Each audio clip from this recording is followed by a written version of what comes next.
تم خدا کی ایک خاص درباری ہو، کیا میری مشکل آسان نہ کرو گی؟ غرض یہ ہے کہ دلفگار نے بہت فریاد مچائی مگر اس کا ہاتھ پکڑنے کے لیے کوئی سامنے نہ آیا۔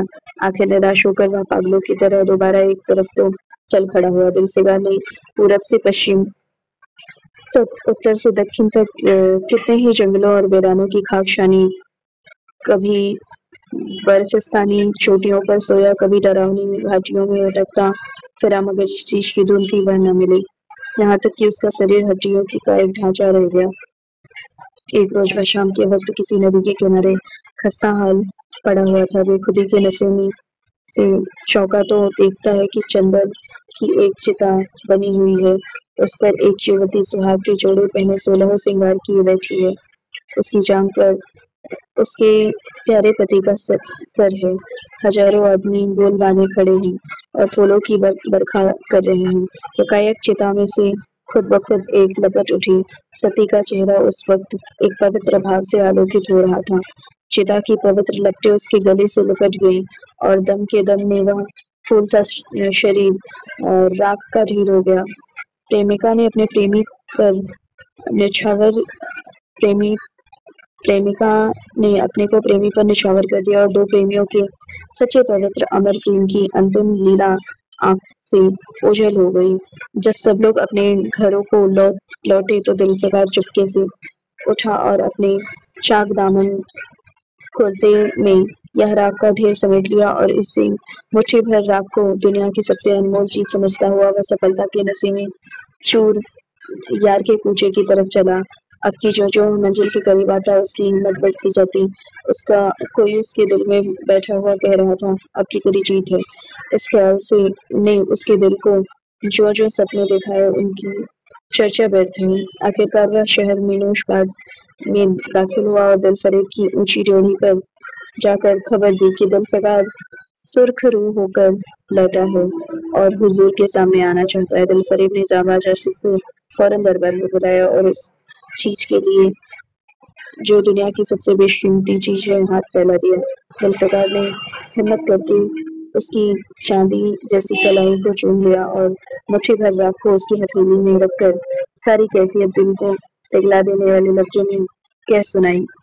اپنی سندر پریمکا کے ہونٹوں سے اپنی قسمت کا مبارک فیصلہ سننے کے لیے انتظار کرنے لگا۔ دلفریب نے اس مٹھی بھر راکھ کو آنکھوں سے لگا لیا اور کچھ دیر تک وچاروں کے ساگر میں ڈوبے رہنے کے بعد بولی، اے جانب نچھاور کرنے والے عاشق دلفگار، بے شک یہ راکھ جو تو لایا ہے جس میں لوہے کو سونا کر دینے کی صفت ہے، دنیا کی بہت بیش قیمتی چیز ہے اور میں سچے دل سے تیری احسان مند ہوں کہ تو نے ایسی انمول بھیٹ مجھے دی، مگر دنیا میں اس سے بھی زیادہ انمول کوئی چیز ہے، جا اسے تلاش کر اور تب میرے پاس آ، میں تہہ دل سے دعا کرتی ہوں کہ خدا تجھے کامیاب کرے۔ کہہ کر وہ سنہرے پردے سے باہر آئی اور معشوقانہ ادا سے اپنے روپ کا جلوہ دکھا کر پھر نظروں سے اوجھل ہو گئی۔ ایک بجلی سی کوندھی اور پھر بادلوں کے پردے میں چھپ گئی۔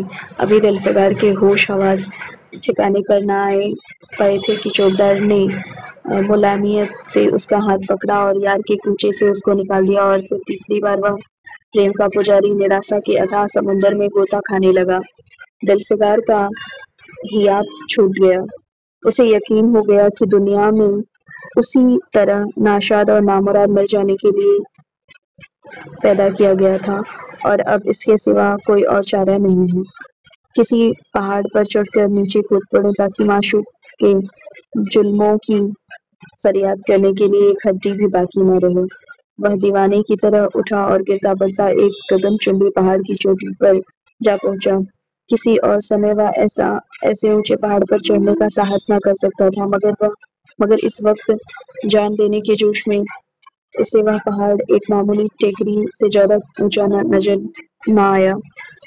قریب تھا کہ وہ نیچے کود پڑے کہ ہرے ہرے کپڑے پہنے ہوئے، ہرا عمامہ باندھے ایک بزرگ ایک ہاتھ میں تسبیح اور دوسرے ہاتھ میں لاٹھی لیے برآمد ہوا اور ہمت بڑھانے والے سر میں بولے، دلفگار نادان دلفگار، یہ کیا بزدلوں جیسی حرکت ہے؟ تو محبت کا دعویٰ کرتا ہے، تجھے اتنی بھی خبر نہیں کہ مضبوط ارادہ محبت کے راستے کی پہلی منزل ہے، مرد بن کر ہمت نہ ہار، پورب کی طرف ایک دیش ہے جس کا نام ہے ہندوستان، وہاں جا اور تیری آرزو پوری ہوگی۔ یہ کہہ کر حضرت خضر غائب ہو گئے۔ دلفگار نے شکریہ کی نماز ادا کی اور تازہ حوصلہ، تازی جوش اور الوکک سہایتا کا سہارا پا کر خوش خوش پہاڑ سے اترا اور ہندوستان کی طرف چل پڑا۔ مدتوں تک کانٹوں سے بھرے ہوئے جنگل، آگ برسانے والے ریگستان، کٹھن گھاٹیوں اور النگ پروتوں کو طے کرنے کے بعد دلفگار ہند کے پاک سرزمین میں داخل ہوا اور ٹھنڈے پانی کے سوتے میں سفر کی تکلیفیں دھو کر تھکان کے مارے ندی کے کنارے لیٹ گیا۔ شام ہوتے ہوتے وہ ایک چٹیل میدان میں پہنچا جہاں بے شمار ادمری اور بے جان لاشیں بنا کفن کے پڑی ہوئی تھی۔ چیل، کوے اور وحشی درندے بھرے پڑے تھے اور سارا میدان خون سے لال ہو رہا تھا۔ یہ ڈراؤنا دೃಶ್ಯ دیکھتے ہی دلفگار کا جی دہل گیا۔ یا خدا، کس مصیبت میں جان پھنسی!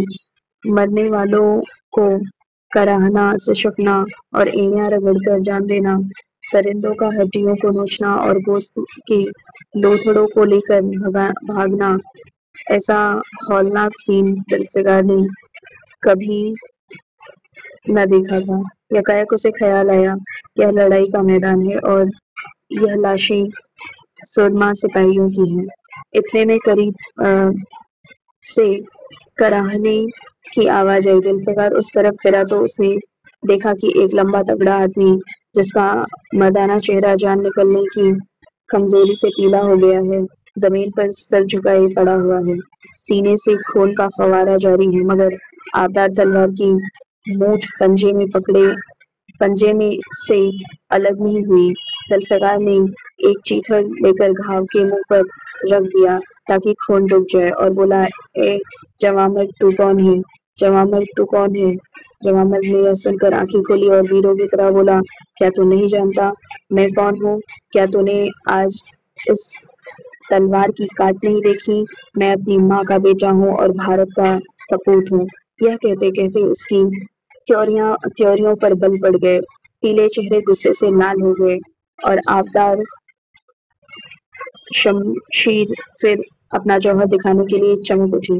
دلفگار سمجھ گیا کہ یہ اس وقت مجھے دشمن سمجھ رہا ہے۔ نرمی سے بولا، اے جوامرد، میں تیرا دشمن نہیں ہوں، اپنے وطن سے نکلا ہوا ایک غریب مسافر ہوں، ادھر بھولتا بھٹکتا آ نکلا۔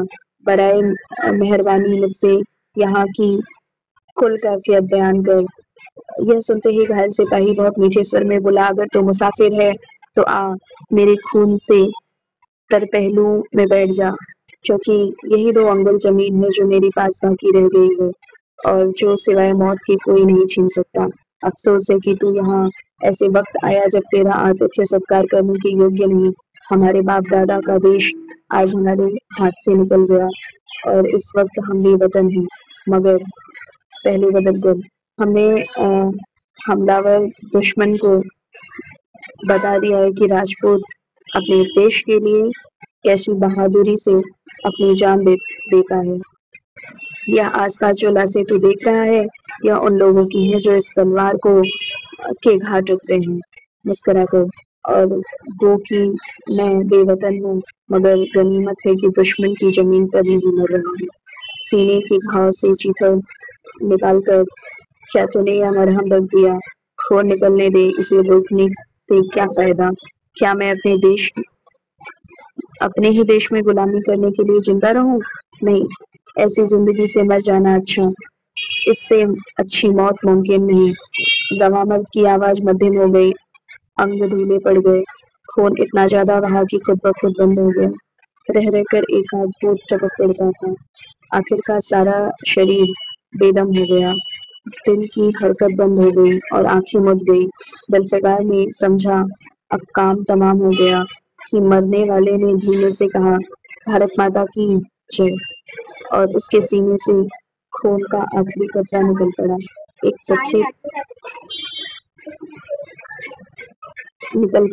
سچے دیش پریمی اور دیش بھکت نے دیش بھکتی کا حق ادا کر دیا۔